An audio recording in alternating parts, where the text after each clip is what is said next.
Tonight's event is part of an important new series at the Press, a collection of craft talks inviting artisans of various mediums to share presentations, engage in discussion, lead demonstrations, and tell stories about their expertise to the Bay Area art and craft community. At Fort Mason, Arion is expanding its accessibility as a gathering place for the local community to engage deeply with craft of all kinds. And we are honored to welcome David Sr. to talk a bit about his work in special collections tonight.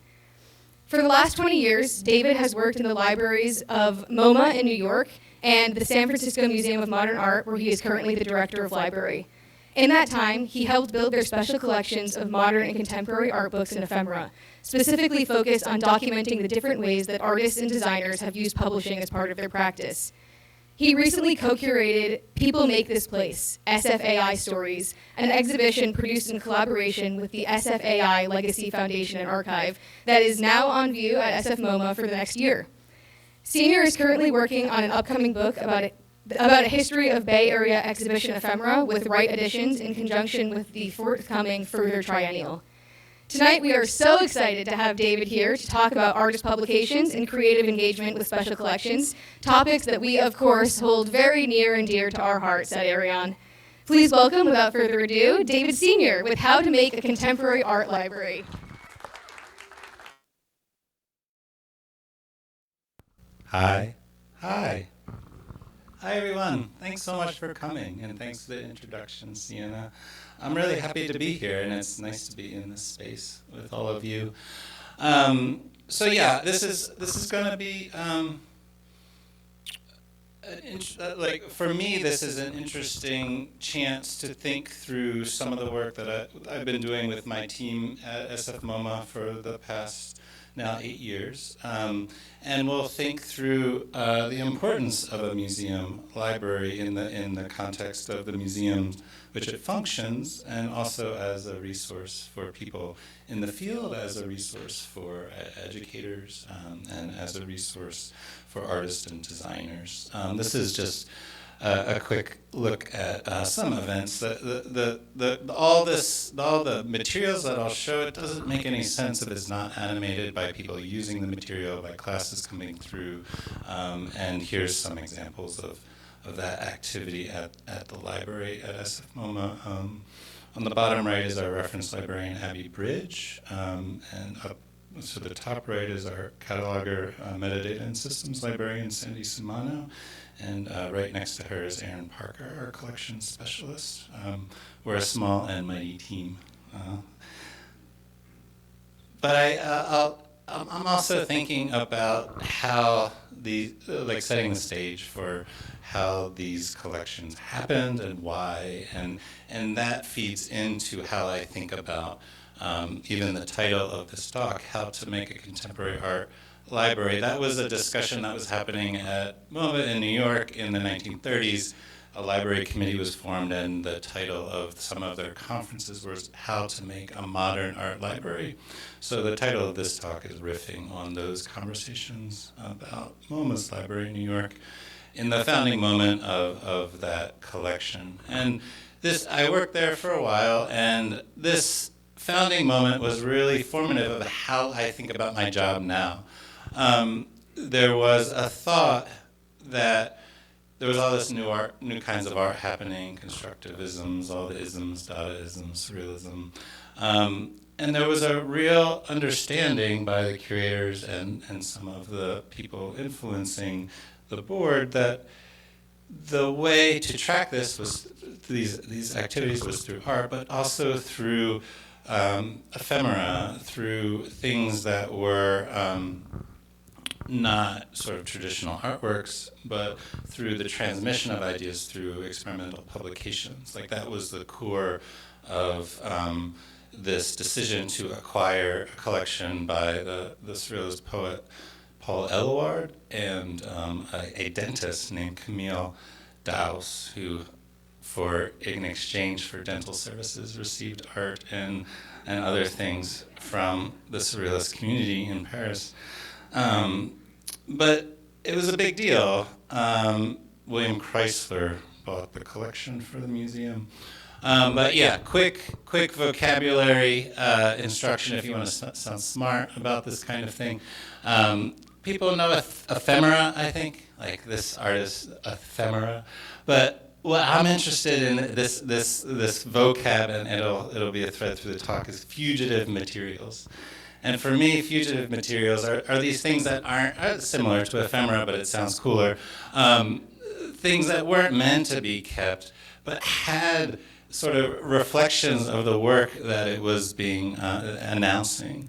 And for me, that's a decisive idea in the work we do about preserving things from the past, but also how artists are working today.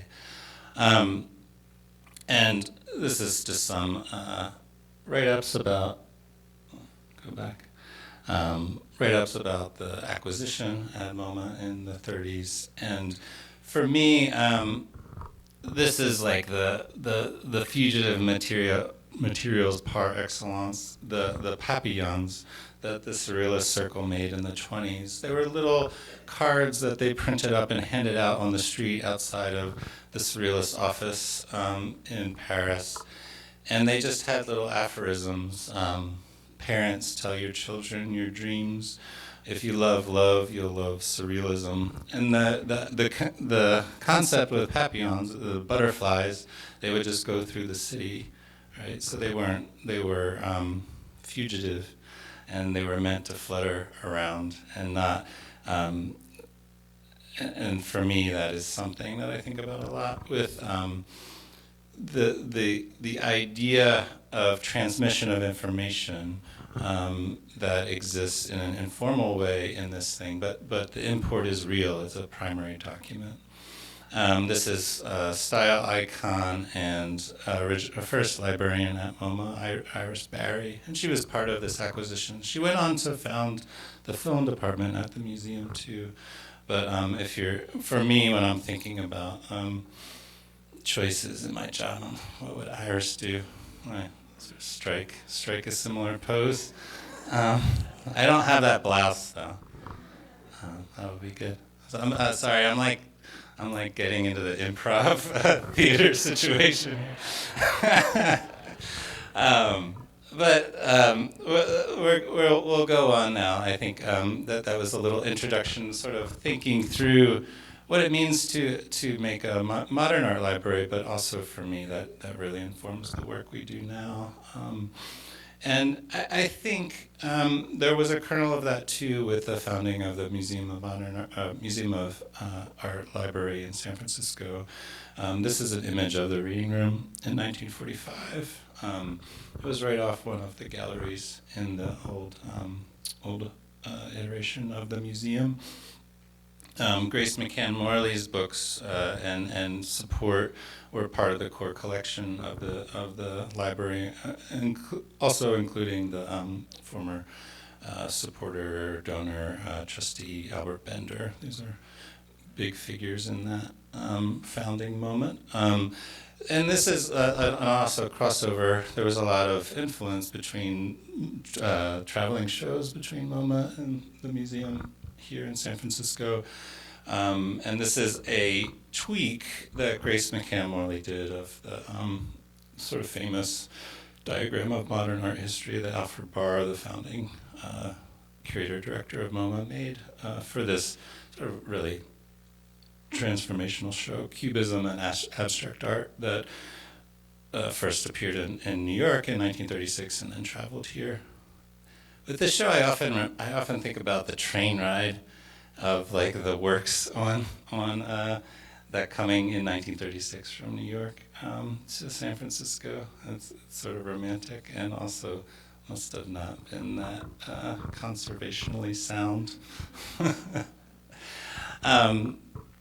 I am still in the historical avant-garde here to think through some of the thoughts about collecting in the library where I work. This was an exhibition that I did at MoMA in 2016, and it was related to the historical avant-garde and constructivism and how ideas transmitted, particularly through Eastern and Central Europe, of mostly the works of like Liszewski and other sort of major figures in sort of the constructivist movement. And the show was to gather, this is Mertz by Kurt Schwitters, was to gather these in one place to show the artist magazine or the design magazine as a central hub for the communication of these new ideas. But I also really fixated on sort of the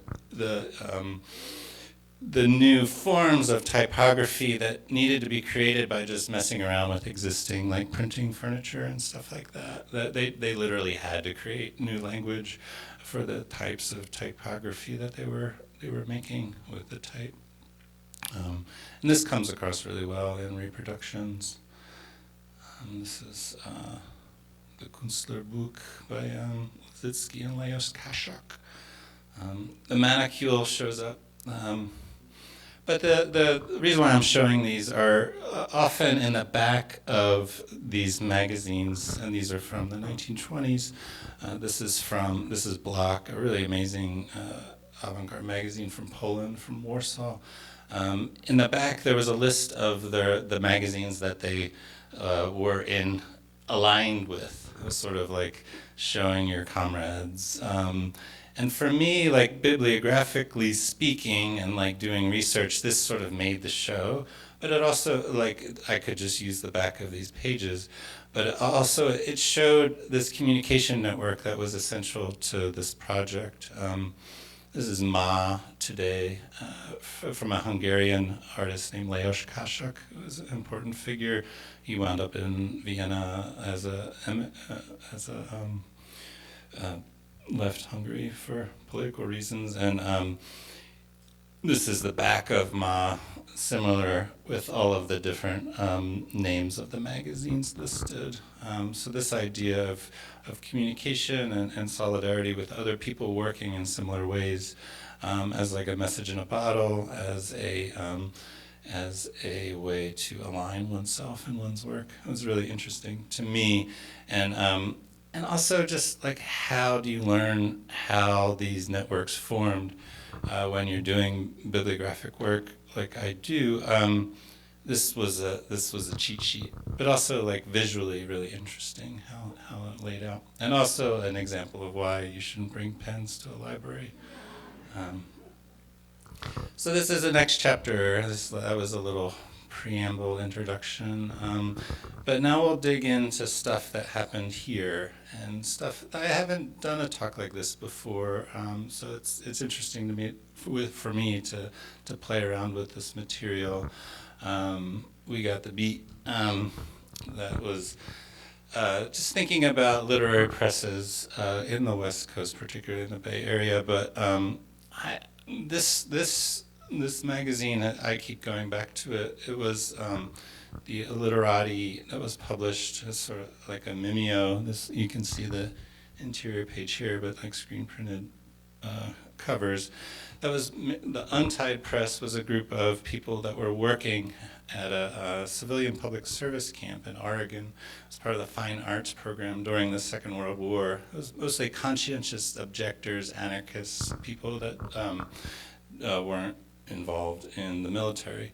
But they sort of formed a loose confederation of people to create a press called the Untied Press. Apparently the press at the camp was called Tied Press, so they created a press called Untied. And they included a lot of people that wound up here eventually. William Everson, Kermit Sheets, and Kenneth Patchen wasn't at the camp, but he is a contributor to the magazine. It's very informal. I think with this type of material, it's just about thinking about the tools that were available and how they got to use it in the camp. There was probably a mimeograph machine. They were in this fine arts program, so there was kind of like a printing opportunity, but they had to make it for themselves. And it was a political, similar to the constructivist magazines from Europe. It was a politically guided project, but mixing aesthetics and art with a certain political disposition. This is an opening from a Kenneth Patchen article or poem.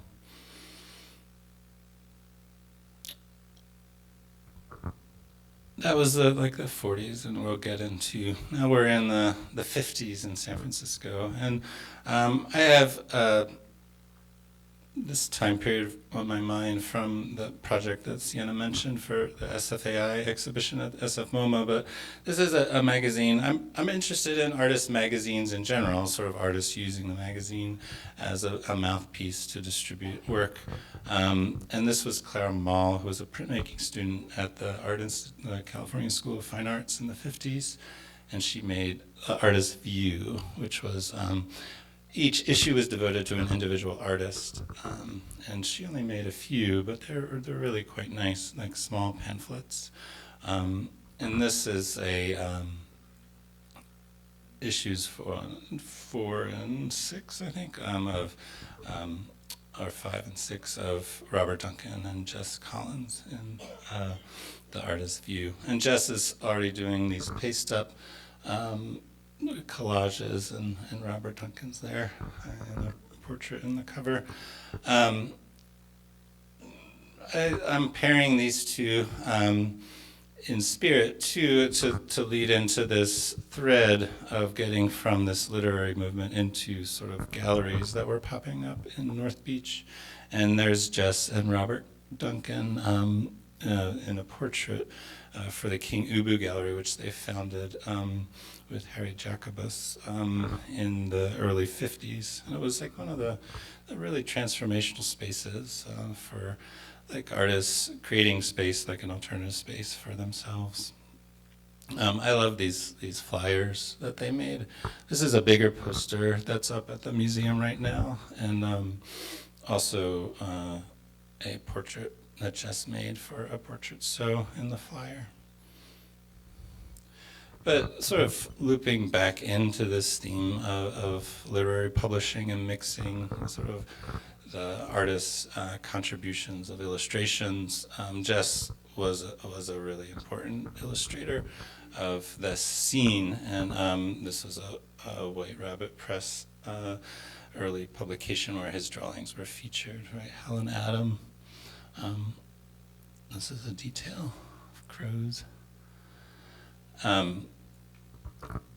Flipping back to the King Ubu Gallery space, it became the 6th gallery, and that was 6 students from the Art Institute that were making a new space for themselves and making these interesting flyers in the same space from the King Ubu Gallery. And this was like 1954 or so, and Jack Spicer was one of these participants in the gallery, and he was really involved in this poetry community that is being described in some of these books and presses.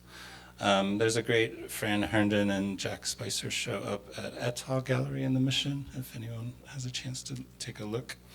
A lot of these flyers are in the show at the museum right now.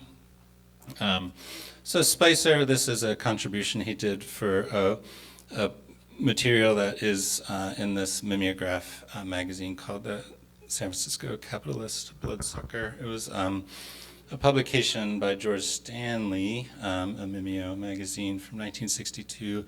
But you can see why mimeograph magazines were important, because you couldn't take what Jack Spicer was saying on the top right to a publisher and get it published.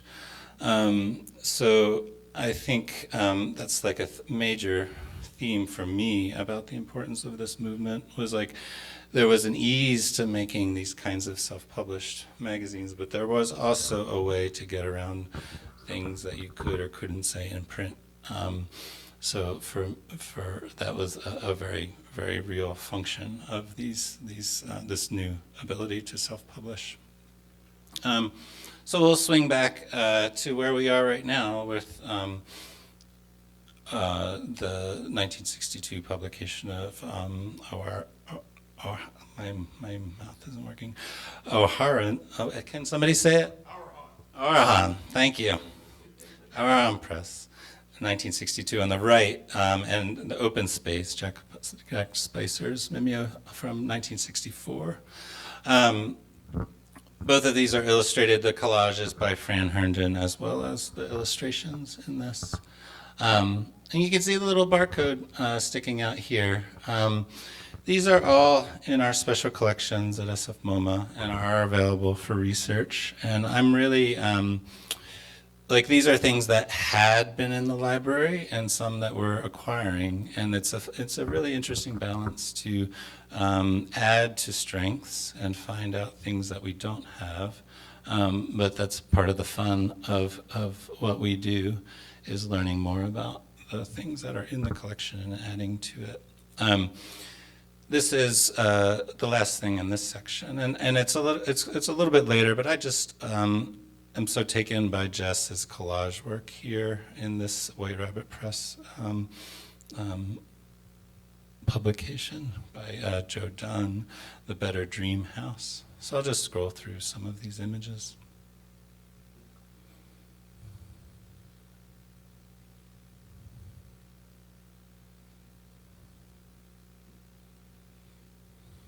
I like this last one. So we're going to shift next chapter. How are we doing? Does anybody remember the vocabulary word? Fugitive materials, right? We're going to say it out loud together. Ready? 1, 2, 3. Fugitive materials. All right. It's good to loosen up, right? This is improv night.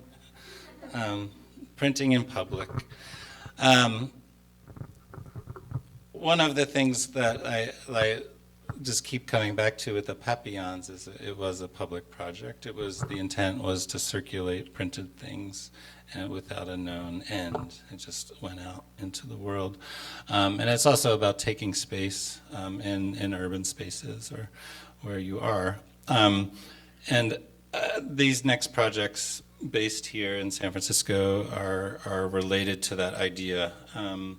These communication company broadsides from 1967, one on the left by Richard Brodigan and the one on the right by Michael McClure, are the closest things that I found in the recent past that resemble these papillons, where they were just distributed in the Haight at the time and were meant to just be free, for one thing, and to create chance encounters with poetry, with ecstatic language in public. These are things that I found in the storage area in the Collections Center in South San Francisco, in our museum's holdings, and they hadn't been cataloged, and I keep coming across them more and more as I visit people's collections in the Bay Area, and seemingly quite common at the time, but for me they're really amazing documents of a political moment related to the student strike in 1970, post invasion of Cambodia, and also the killing of students at Kent State. Students at Berkeley set up sort of a political poster workshop with some instructors, including Malakis Montoya, who was a local printmaker. And then subsequently during the student strike, they were set up outside of different buildings on campus, the ability to silkscreen these images on recycled computer paper from the university offices.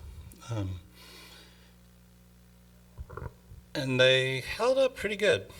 And they also are still very much important messages for us. But some of them you can see sort of the data on the back, which makes them equally sort of a document of sort of the history of technology, of like computers and printing, and then also of this very poignant political moment in our country. I think about the ways that our library can affect how our museum, the San Francisco Museum of Art, can collect and represent artists in our community. Emory Douglas didn't make paintings and sculptures. He made political propaganda for newspapers, for the Black Panther Party, and posters and that kind of thing. And how do you get Emory Douglas in the museum? He should be, right? He's one of our most important artists of the last 50 years. Longer, yeah.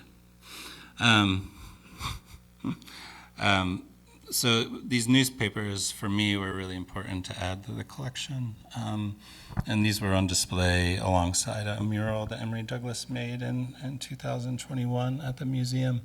And these were meant for his community. They were, the illustrations were on the back of the Black Panther newspaper, the front, which he also designed, like the graphics and the paste-ups.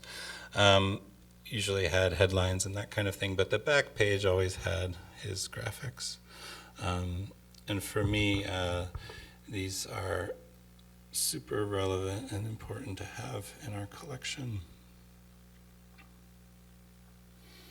And then there's some posters too that we've added in the past 5 or 6 years, and this is one of them. And given the attribution of his place in the Black Panther Party as the Minister of Culture. This other sort of poster project is from the Royal Chicano Air Force. And similar to sort of thinking about our museum and how we can document work that wasn't sort of formal art, but really deserved to be represented in the collection. This is, for me, another really prime example of really a collective of artists, mostly working out of the Sacramento area, who are documenting mostly like the farm workers movement through their politically engaged poster making, but also just events in their community, and getting into their heritage with imagery and celebration. And this is a great spring market in Sacramento. Most of these are from the mid-'70s, from like 74 to 79. The colors still really pop, and the screen printing is really exciting in terms of the color and vibrancy. All of them are, they originally named themselves the Rebel Chicano Art Front, but then changed their name to Royal Chicano Air Force, probably as a joke, tongue-in-cheek. There is a story there, and I'm forgetting it, but I really like their name. These are some more posters from that. And again, these were recent additions to the collection. And then this is the last printed public example, and this is a project from the Floating Museum, which was a project that was the created by Lynn Hirschman, which was sort of an itinerant exhibition project that happened in San Francisco in the 1970s, like the 74 to 78. And this was a commission that she did with Newton and Helen Harrison. And they did a research project on the sort of Sacramento Delta watershed as thinking through our mediations with the water system. And there was a public prompt with these posters that they stuck around San Francisco, apparently with the help of some Art Institute students. And they were just prompts. Each instance of the 4 instance posters had different conjectures about the situation with the water system, why it was the way it was, and based on their research. So they have really become synonymous with sort of an Meyer and Helen Harrison, with a ecologically minded art practice, like a social practice that was completely, I think, unique at the time, but now seems prescient and wise. This was something was in the collection from when it originally happened. There was an iteration after they did this poster project and street billboard interventions. They also had a show at the museum and the San Francisco Art Institute the following year. So these posters were from that time period. And all of this work from the period of time in the 1970s was really captured and engaged with by a longtime librarian at the museum named Eugenie Kandau. And for me, part of what my career has been just recognizing opportunities to learn from people that had been in those positions in the past. And for me, and it wasn't something I totally knew about before I arrived here, but Jeannie was a force and really, really powerfully connected to the local community, the community in the East Bay. She lived in Berkeley, but also with like international networks of book dealers, of other librarians. She was part of the founding of like a national organization of art librarians. And for me, similar to another librarian I'll talk about in a second, is sort of like I can't think about what I do without thinking about how lucky I am to have the opportunity to work amongst the work that these people, collections that these people created, collections that they cared about, collections that they thought about, and I will try to do and continue the work that they were doing. We're switching gears. The page as alternative space. So this is like the last chapter. This is sort of like where I get excited. This is the time period and the thought about artist books that I've sort of like specialized in, but also talk to young people about who are still making books, who make books for like the San Francisco Art Book Fair, or are interested in this kind of work of like cheap informal printing that is meant for distribution and as meant to sort of like subvert in some way normal systems of art display, and sort of bubbles up in terms of when can we start talking about artist books. And there's like this sort of moment leading sort of after the 1960s and into the 70s where everybody arrived at artist books, is what we call these things. Enough so that in 1976 there was an issue of this magazine, Art Right, devoted to artist books. And they asked artists to describe why they made books. And this one is one I always read out loud because it's succinct, but also very smart, by John Baldessari. I enjoy giving books I have made to others. Art seems pure for a moment and disconnected from money. And since a lot of people can own the book, nobody owns it. Every artist should have a cheap line. It keeps art ordinary and away from being overblown. At this moment in New York, at the library where I used to work, there was a guy named Clive Philpott, and he came from London, and he was really interested in this phenomena sort of coming out of 60s conceptual art practices, where people were sort of allowed by cheap offset printing, allowed people to create these informal publications, decentering sort of like the production of printing.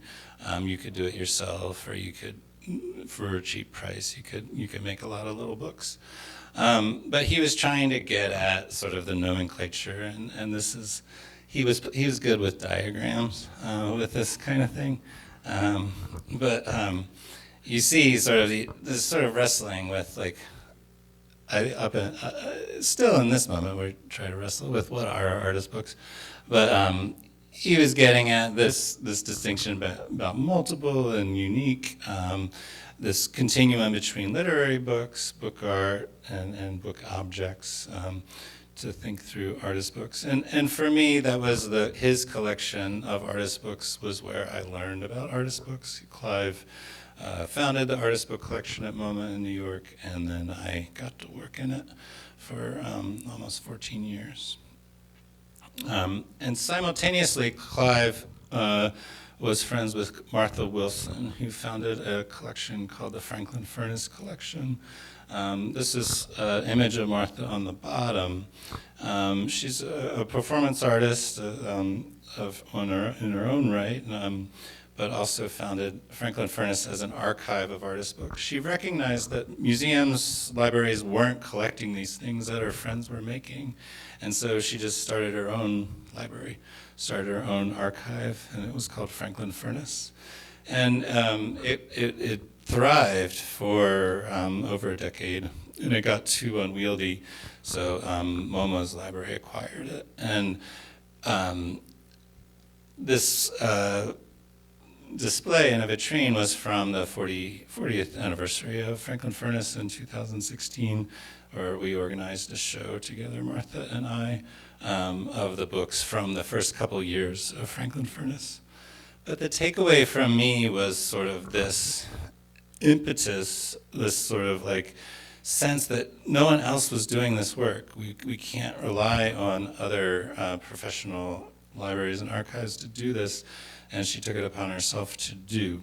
Eventually it was absorbed by an institution to take better care of it, but the work on the ground was done by her and a team that she assembled to sort of document these things that weren't being documented elsewhere. And that's another element from my experience that I really lean on, is like often the spaces where I work can provide homes to these collections that people had already developed and already sort of loved and cared for and spent a lot of time on. And there's a level of stewardship about like recognizing when to let go of these collections. In this case with Franklin Furnace, it was an old Soho building that was a fire trap, and they had 100,000 books. Maybe not, yeah, around there. Abby Bridge is in the audience, who cataloged a lot of this collection at MoMA, so she might have a better number about how many. But they also had, Franklin Furnace also had a program space, and it was having exhibitions of artist books, and thinking about and learning about the history of Franklin Furnace. This show was one that really stuck with me, The Page as Alternative Space. It was gleaned from an article that Howard and Dina Pindell, the artist but also art worker, wrote in a journal about the artist periodical as alternative space, and they tweaked it further as a curatorial premise, The Page as alternative space. And you can see some of this was organized by Clive Philpott, this early historical avant-garde one in 1980. This was from the 1960s and 70s. They had different chapters in this theme, and then also like ending with the 60s through the 80s. This was organized by John Hendricks and Barbara Moore. So that's a preamble. The Page is alternative space. So in working with the collection here at SFMOMA, Lynn Hirschman's work was really, she was a known colleague to Martha Wilson in the 70s. They were working within the same circles of sort of the feminist art movement. A lot of my first encounters with Lynn Hirschman's early work was in the Franklin Furnace collection. But this is a fairly unique book that we have in SFMOMA's library about the Dante Hotel performance that Hirschman did. Sort of her first staging of like a Roberta Brightmore personification, but she rented a room at the Dante Hotel, and the pages of the book simply document sort of encountering the performance. So it's a very simple idea where the book proceeds from like the front door up through the hotel into the room where she had staged kind of rubber dolls in a bed with some Xerox. And apparently there was also some sounds of people like breathing, so it seemed like people were sleeping. It actually seems kind of creepy. But this was the event. And this is Lynn Hirschman on the right.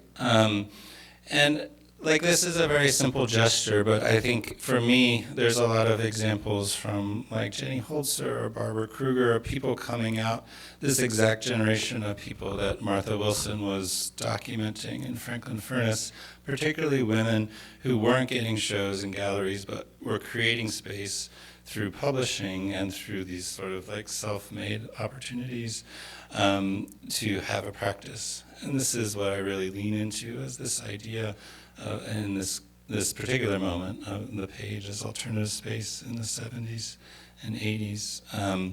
There's a journal or entry in the back about sort of events leading up to her renting a room in the Dante Hotel in 1974. Lynn Hirschman had a show at the SFMOMA in 1975 in a drawer in the director's office. What's behind the gray drawer?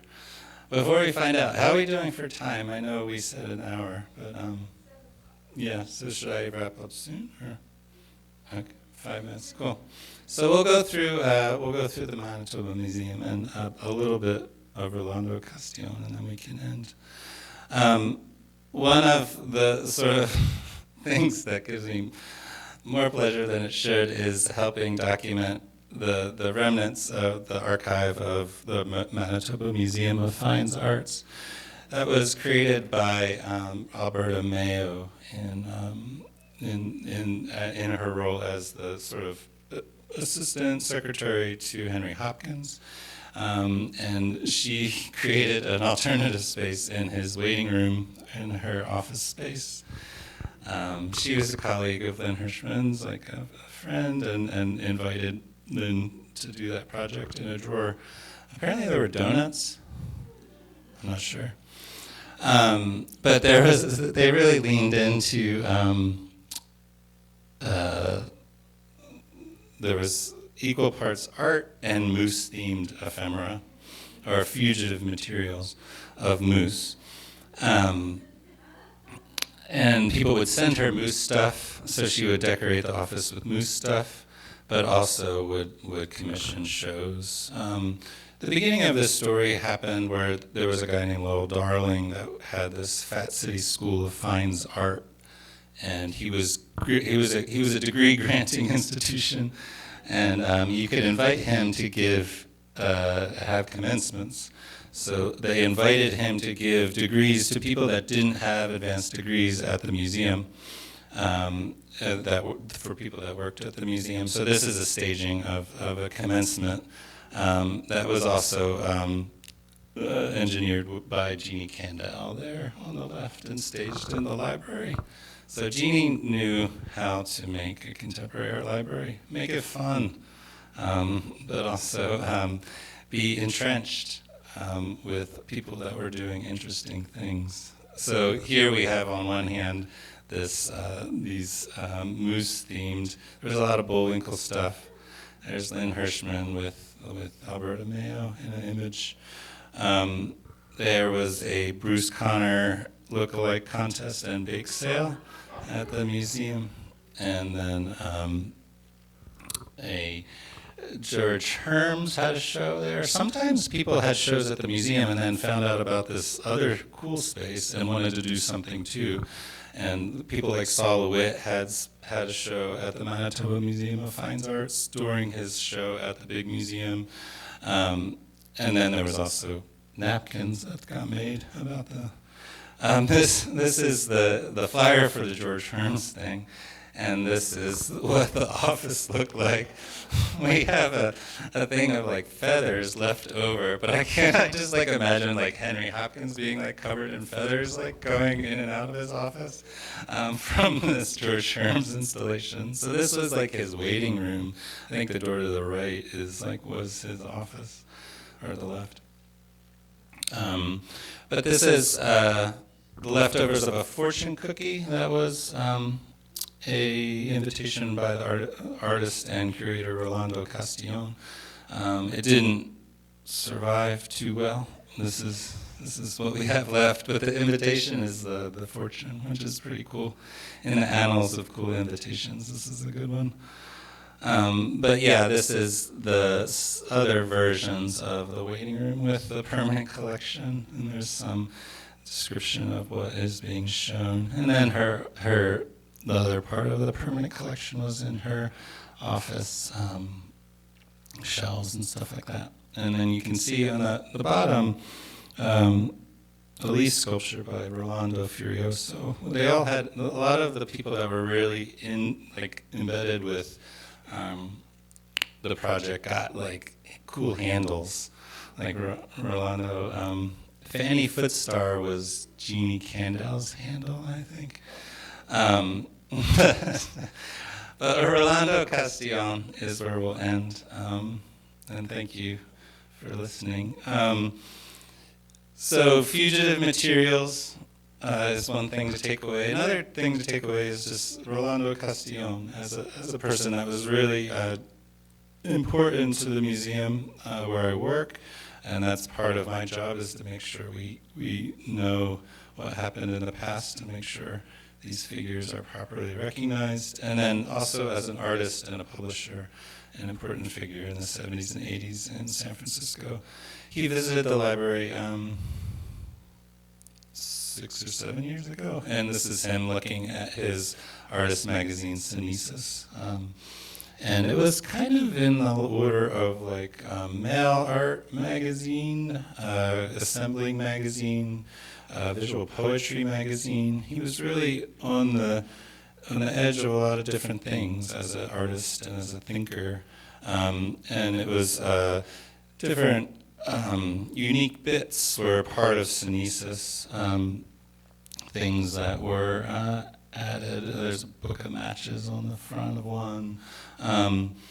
But yeah, Rolando made art. He was sort of like, he came from Nicaragua, and he thought about his art sort of thinking about sort of indigenous traditions from where he was from. It's sort of like a really interesting mix of like a arte povera style mixed with elements and symbolism from where he was from.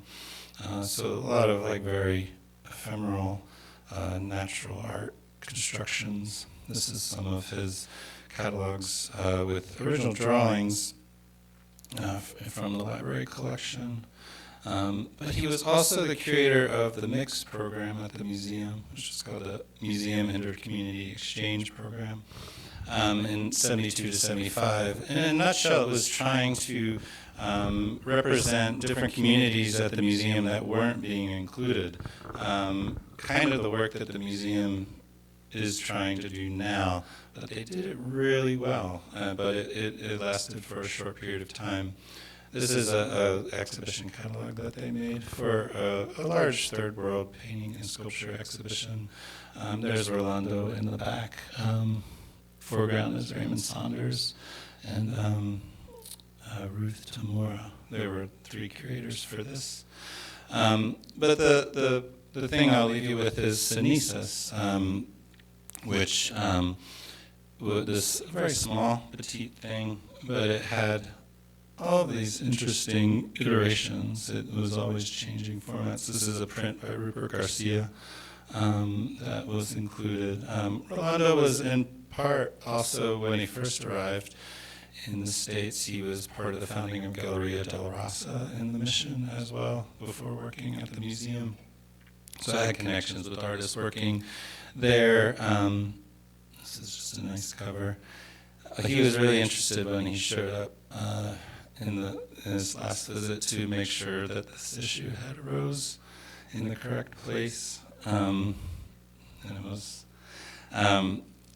This one has reminded me of like the historical avant-garde magazines that I showed earlier, where there was a listing of advertisements for other things, other magazines. This is issue 9 of Synesis, was sort of a shout out to all the contributors to the magazine, but also a bunch of ads for community organizations, other galleries, other services that he was using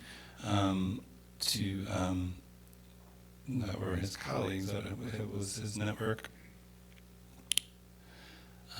And also sort of a format where the magazine like spoke to its readership in fun and interesting ways.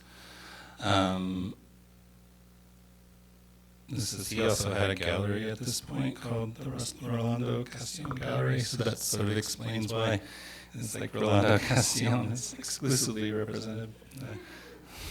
We should all represent ourselves, right? This one on the right is really cool too. This was a residency that the artist Joe Hansen had at the farm, Bonnie Shirk's project, where it was like a snail awareness project. But yeah, there's Gallery della Raza. And there's the Manitoba Museum of Fine Arts. But yeah, for the covers, it's just like a really interesting constructions of unique elements, a match. And he was working with artists, and some of which became very well known. He had a show with James Luna at his gallery in the early 80s, and this has several spreads of this. And this is the last image of the back of the first issue of Synesis by Frank LaPena, which I just think is really nice.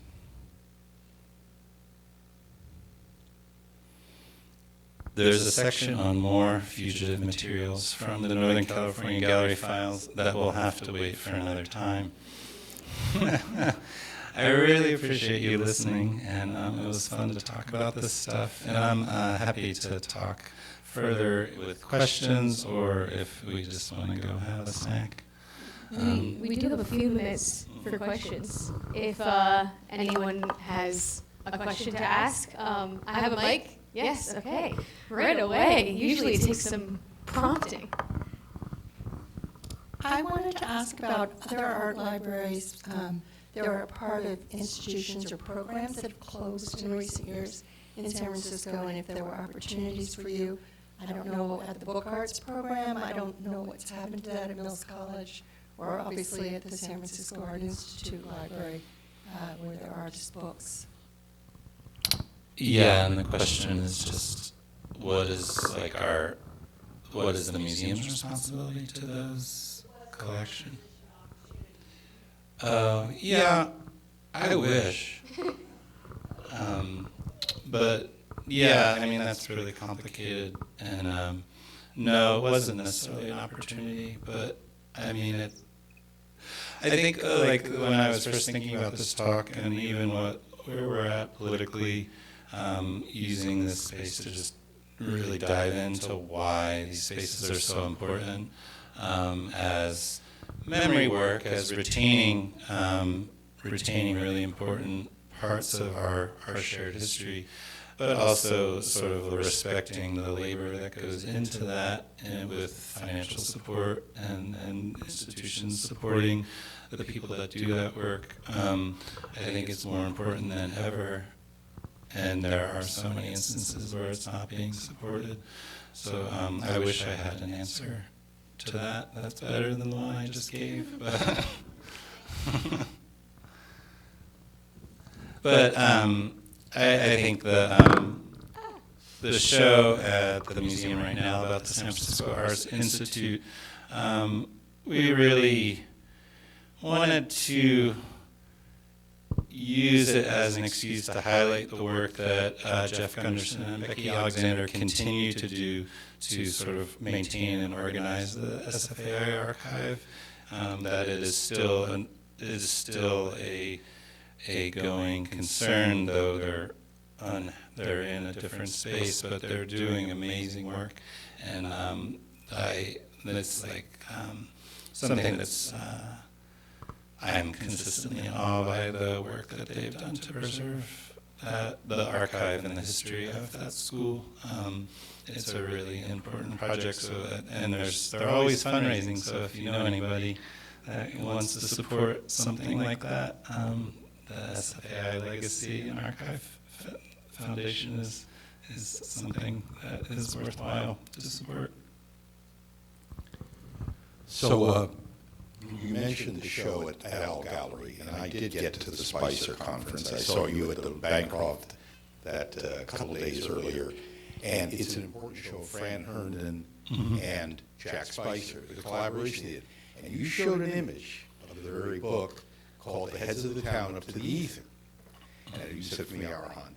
Now that is the poem that she illustrated, Jack. The lithographs are up there at Al Gallery, and I urge you all to go out there. It's a hole in the wall. I don't know what hours they're keeping, but they're right across from the front. It's more than a hole in the wall. But the interesting is you go in. They're working hard. Come on. You go in, you go inside, there's a book space, and then you go around to these hot rooms, and they all talk about that. All right. So anyway, they have this show, and it got the lithographs in large format that Fran did. They apparently discovered them in her studio, and I don't know if they're for sale or not. So the Heads of the Town was printed at the Arion Press, which was founded by Dave Hazelwood, and Steve would all remember very well the thing they did at the center for the book was Dave Hazelwood. It was one of the most amazing shows years ago.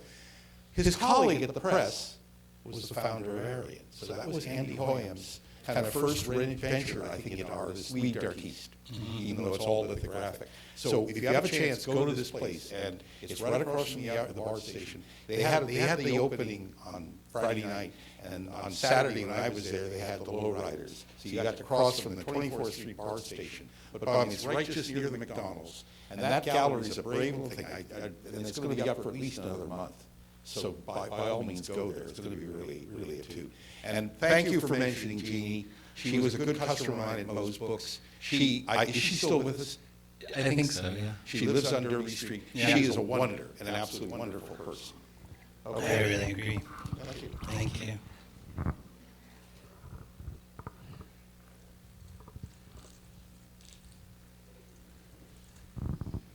I have a question about the workforce and the folks that you have that are coming up now.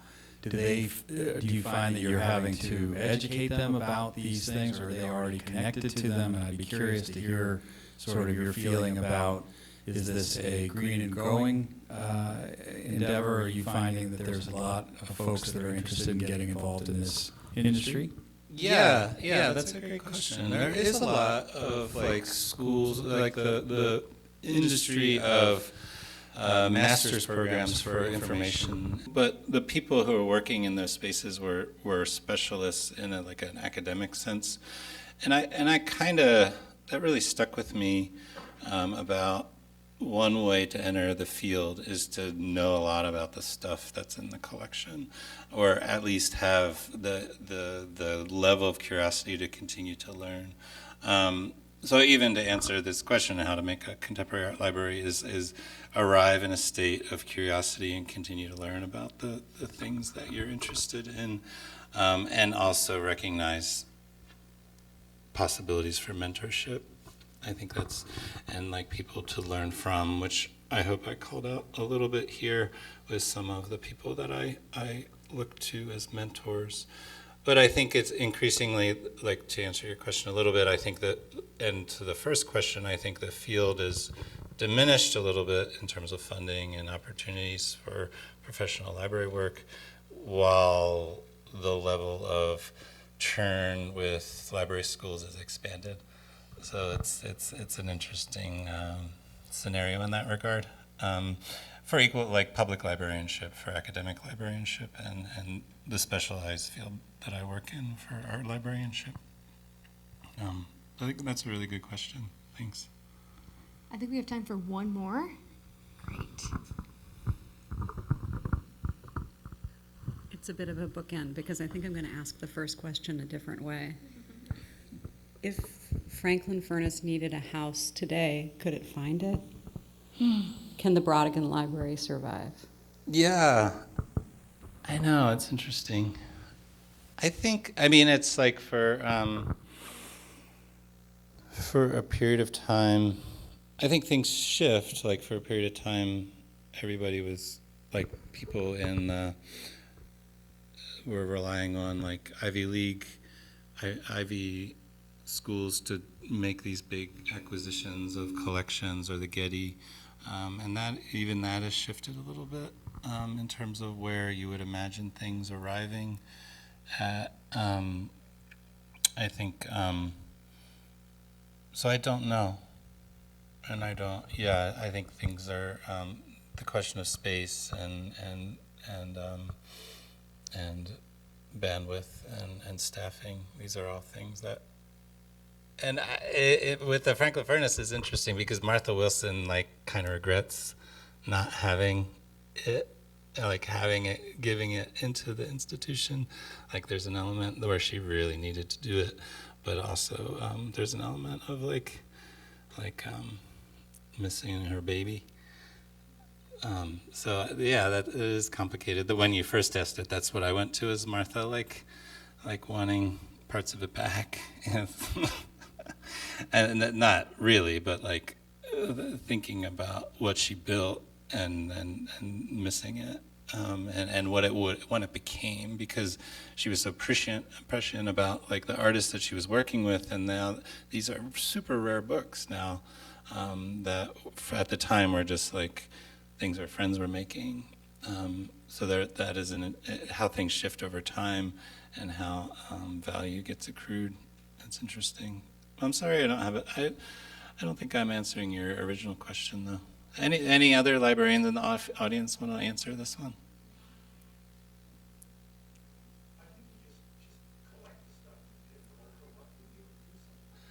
Yeah, but I do think there is an element of the role of institutions of like being stewards when that needs to shift. It is interesting about what I mean, the Stanford and Berkeley are still collecting things, and to some degree, I think. But I think that's like locally, that's where we, with Stanford in particular, with different alternative spaces that wound up at Stanford in the last 20 years, like that is something, that's a path that was created there. Whether that still exists, I'm not sure. Seems to.